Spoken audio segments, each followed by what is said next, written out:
2026 সালের জন্য যে পেপার অ্যান্ড প্যাকেজিং পণ্যকে প্রোডাক্ট অব দ্য ইয়ার ঘোষণা করা হয়েছে, সে পণ্যের আসলে অভ্যন্তরীণ বা আন্তর্জাতিক বাজারের আকার কত? সরকারি বেসরকারি কোনো সংস্থা সংগঠনের কাছে স্পষ্ট কোনো তথ্য না থাকলেও রফতানি উন্নয়ন ব্যুরো ইপিবির পরিসংখ্যানে রয়েছে পেপার অ্যান্ড পেপার প্রোডাক্টসের হিসাব। এখাতে রফতানি আয় 2022-23 অর্থ বছরে হয় $22,98,00,000, ক্রমাগত বেড়ে 2024-25-এ দাঁড়িয়েছে $28,58,00,000। আর চলতি অর্থ বছরের প্রথম 6 মাসে এ খাতের রফতানি আয় হয়েছে $13,65,00,000।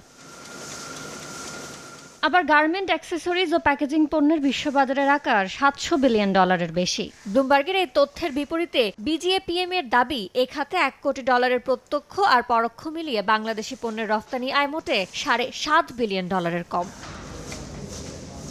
সম্ভাবনার এই বিশাল বাজার ধরতে বর্ষপণ্যের স্বীকৃতি পাওয়া পেপার অ্যান্ড প্যাকেজিং পণ্যকে এগিয়ে নিতে সরাসরি রফতানিতে প্রণোদনা দেওয়া সহ বিভিন্ন নীতি সহায়তা চান তৈরি পোশাক শিল্পের ব্যাকবন খ্যাত এই শিল্পের উদ্যোক্তারা।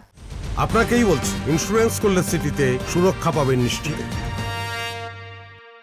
প্যাকেজিং ইনস্টিটিউট এবং লো ফাইন্যান্স আপনার ইন্টারেস্ট এবং বিশ্বের যে বায়ারগুলো আছে তাদের সাথে দেশের আপনার মেলবন্ধন, আপনার যে উৎপাদনকারী এবং দেশের ক্রেতা বিক্রেতা, এদের ক্ষেত্রে যদি করা যায়, নীতি সহায়তা পাওয়া যায়, তাহলে আপনার এই সেক্টর ভালো করবে। পণ্যের মান বাড়ানো, ব্র্যান্ডিংয়ে জোর দিয়ে ক্রেতা টানতে জাতীয় বাজেটে টানা কয়েক বছর বিশেষ নীতি কৌশল নেয়ার তাগিদ অর্থনীতিবিদদের। সাবসিকুয়েন্টলি পরপর 3-4 বছর ধরে যে আমরা যে সমস্ত পণ্যকে বর্ষপণ্য হিসেবে ঘোষণা করব, প্রত্যেকটার জন্য যেন আমরা ডেডিকেটেড একটা ফিসক্যাল পলিসির মেজার এখানে আমরা নেই। সহজ শর্তে কম সুদে ঋণের ব্যবস্থা করার জন্য আমরা যদি একটা তহবিল করে তুলি, তাহলে সেক্ষেত্রে এটা কাজ করবে। এবছরের বর্ষপণ্য ঘিরে সরকারের পরিকল্পনা নিয়ে জানতে রফতানি উন্নয়ন ব্যুরো ইপিবিতে কয়েক দফা যোগাযোগ করলেও মেলেনি কোনো উত্তর।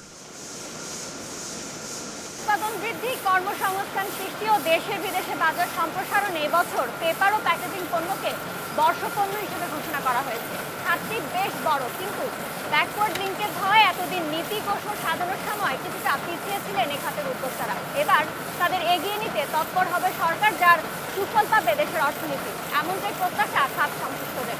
জানু সিফাত, সময় সংবাদ, ধামরাই, ঢাকা।